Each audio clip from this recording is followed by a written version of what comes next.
Ukrainian President Volodymyr Zelensky has spoken out on the current war and the situation, the tension with the United States. Zelensky took to X Tuesday morning, just now, writing in a lengthy statement, "I would like to reiterate Ukraine's commitment to peace. None of us want an endless war. Ukraine is ready to come to the negotiating table as soon as possible to bring lasting peace closer. Nobody wants peace more than the Ukrainians. My team and I stand ready to work under President Trump's strong leadership to get a peace that lasts. We are ready to work fast to end the war, and the first stages could be the release of prisoners and truce in the sky, ban on missiles, long-range drones, bombs, energy, and other civilian infrastructure, and truce in the sea immediately if Russia will do the same.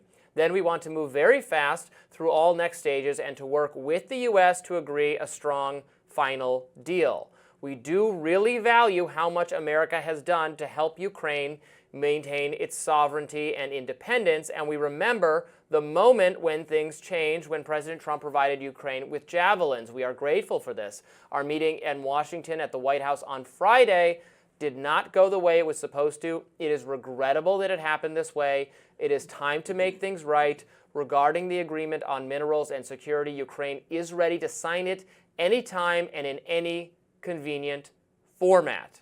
So there is Zelensky addressing what happened last week and saying that he still wants to reach this deal, which I think is great, and that they should do that immediately. Cooler heads can prevail on all sides, and I think that would be a good thing. Yes, and I hope the president will be open to that statement from Zelensky.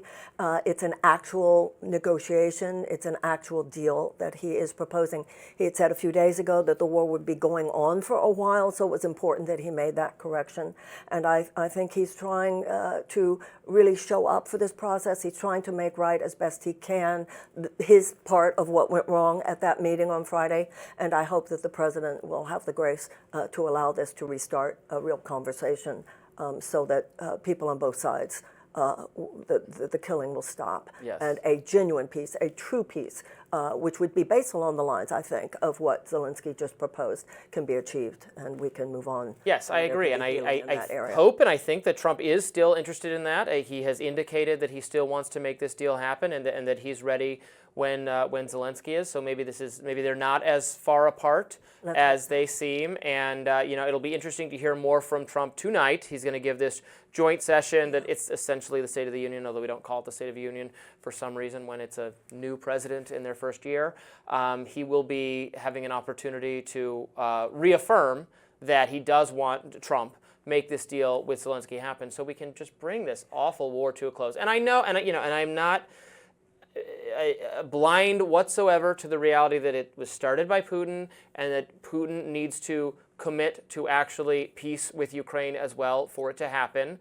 It has to be an understanding that the rest of Ukraine is secure, and I would rather have like an implicit security guarantee, because I don't want to get bogged down there in war, or one from Europe. But an understanding with Putin that, okay, this can't go on any further, and then you would be in confrontation with us if you did. And I want to hear them say, yes, we acknowledge that, and then we're good. In 1994, even with an explicit security guarantee, Ukraine was betrayed. They were betrayed by us, by Russia, and by the UK. The most important part of that statement were the specifics that Zelensky mentioned, and that's very different than what Trump had said before. Trump had said before, the Kremlin will get what they want. You roll over, and by the way, we want your minerals. I hope that we will, on the American side, really show up for the kind of negotiating points that Zelensky mentioned in that statement. Well, if we're getting these, we'll see. If we're getting these minerals, we are committed to. Russia cannot continue the invasion of Ukraine. It will be. That would put them in conflict with us and with our interests. So this is actually a way to get us more involved in the safety and security of Ukraine, in a way, frankly, that I am a little concerned about, because that could put us more in harm's way. Now, I do think it can be of value to be economically tied to want to participate in the success of another nation economically. I'm for engagement in economic ways to better our country and better our friends. That I'm for. I'm not like an isolationist that I think we should just be building everything. We should just become autonomous like North Korea or something. You see how well it works for North Korea. They can't keep their lights on at night. So we don't want to do that, but we don't want to have World War III. No, I just think that what Trump has been proposing is as much of a risk of World War III as anything that Zelensky has been proposing. So let's see what happens. We'll learn tonight. And of course, everybody be with us tomorrow, because I'm sure we'll be talking about the speech tonight. Yes, Marianne, you will be back with us tomorrow, Yes, I so we will will. have a lot to react to. That should be fun. More Rising right after this.